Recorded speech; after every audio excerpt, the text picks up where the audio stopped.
এই যে প্রতি বছর গরু, ছাগল, ভেড়া এগুলো যে বাচ্চা দেয়, এরা কোন মাজারে যে মানত করে? এজন্য চাইতে হবে একজনের কাছে, তিনি কে? আমার প্রিয় পটুয়াখালীবাসী, মাজার জিয়ারত করা সুন্নাহ। আমরা মাজার জিয়ারত করব, আল্লাহ ওয়ালাদের কবরে যাব, আমরা সেখানে যে সালাম দিব, দোয়া করব, নিজের জন্য করব, কবরে শুয়ে থাকা মাইয়েতের জন্য করব, পুরো মুসলিম উম্মার জন্য করব। কিন্তু কবরে যিনি শুয়ে আছে ওই বাবার কাছে সন্তান চাওয়া যাবে, চাকরি চাওয়া যাবে, সফলতা চাওয়া যাবে? সফলতা দেয় কে? সবাই বলেন নাই, আওয়াজ করে বলেন, সফলতা দেওয়ার মালিক কে?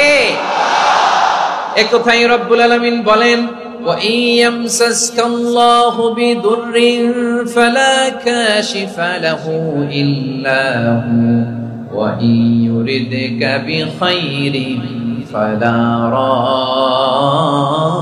রাদ্দা লিফাদলি ইউসিবু বিহি মান ইয়াশাউ মিন ইবাদিহি ওয়া হুয়াল গফুরুর রহিম। আল্লাহু আকবার।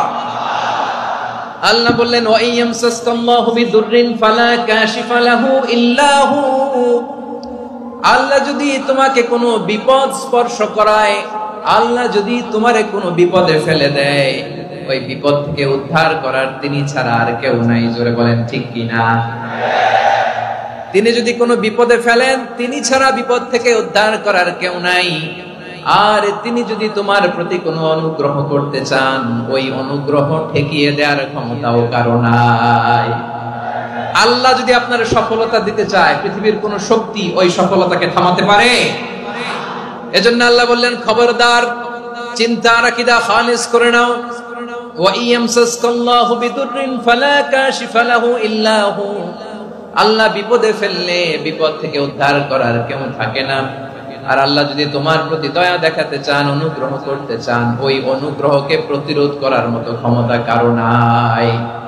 তিনি তার বান্দাদের মধ্য থেকে যাকে ইচ্ছা তাকে দেন, যত ইচ্ছা তত দেন। তিনি ক্ষমাশীল, তিনি মেহেরবান। সুবহানাল্লাহ। তিনি ক্ষমাশীল, তিনি মেহেরবান। তাহলে এই আয়াত থেকে আমরা বুঝতে পারলাম, আমরা যদি বিপদে পড়ি আমাদেরকে কেউ বাঁচাতে পারে না। আমার বাবা আমারে বাঁচাতে পারে? হ্যাঁ? আমার মা আমাকে বাঁচাতে পারে? আমার বন্ধু আমারে বাঁচাতে পারে? আমার দলের কর্মী আমাকে বাঁচাতে পারে? আমার পীর সাহেব আমারে বাঁচাতে পারে? আমার পটুয়াখালীর ভাইয়েরা খেয়াল রাখবেন, বাঁচাতে পারে এক মহান সত্তা, উদ্ধার করতে পারে এক মহান সত্তা। চিৎকার করে বলুন, তিনি কে? আবার আল্লাহ বললেন, আম্মাই ইউজিবুল মুত্তাররা ইযা দাআহু ওয়া ইয়াকশিফুস সুআ ওয়া ইয়াজআলুকুম খুলাফাআল আরদ আইলাহুম মা'আল্লাহ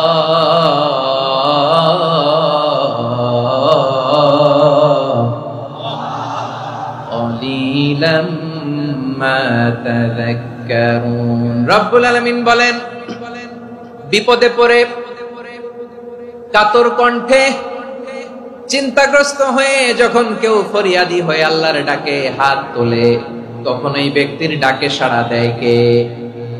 সবাই বলুন, কাতর কণ্ঠে বিপন্ন অবস্থায় আপনি যখন কেঁদে কেঁদে হাত তুলে আপনার দুঃখের কথা জানান, আপনি যখন ডাকেন তারে, তখন আপনার ডাকে সাড়া দেয় কে? আল্লাহ বলে, আমি সাড়া দেই। তোমাদের বিপদকে মুক্ত করে দেয় কে? ওই আল্লাহর সাথে কোন উপাস্য আছে নাকি? কিন্তু খুব অল্প সংখ্যক লোকই তোমরা উপদেশ গ্রহণ করো। কথাটা কার? তাহলে বিপন্ন মানবতা যখন কাঁদে, মানুষ যখন বিপদে পড়ে নিরুপায় হয়ে ফরিয়াদ করে, তার ডাক শোনার কেউ নাই একজন ছাড়া। চিল্লায় বলেন তো, তিনি কে? এজন্য আমরা ফরিয়াদের হাত কার দিকে তুলবো? প্রিয় পটুয়াখালী, বলেন, ফরিয়াদের দুটো হাত আমরা কার দিকে তুলবো? এবং খেয়াল রাখতে হবে, মাথার সাথে সেট করে নিতে হবে, আল্লাহ ছাড়া আমাকে উদ্ধার করার কেউ নাই। এই পৃথিবীতে কেউ আপন না। প্রিয় ভাইরা, বিপদে পড়লে বোঝা যায় কেউ আপন না। আপন শুধু একজন মহান সত্তা, তিনি কে? এটা কি আপনারা খেয়াল রাখতে পারবেন? হ্যাঁ, বিপদে আপদে কেউ আমাদের বাঁচাতে পারে না, তরাতে পারে না, মুক্তি দিতে পারে না, উদ্ধার করতে পারে না, একমাত্র আমার প্রভু ছাড়া, আল্লাহ ছাড়া। চিল্লায় বলেন ঠিক কিনা? এবং প্রিয় পটুয়াখালীর ভাইয়েরা, মাথার সাথে এটা সেট করে নিতে হবে যে আমাদের পুরো জীবনটাই পরীক্ষা। পুরো জীবনটাই কি? The life is a test. পুরো জীবনটাই পরীক্ষা। এই জীবনে বিপদ আসবে, আপদ আসবে, পরীক্ষা আসবে, সবার জীবনে এটা থাকে।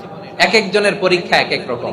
আমার পরীক্ষা একরকম, মাসুদ ভাইয়ের পরীক্ষা একরকম, চৌধুরী সাহেবের পরীক্ষা একরকম, আপনার পরীক্ষা একরকম, উনার পরীক্ষা আবার আরেক রকম।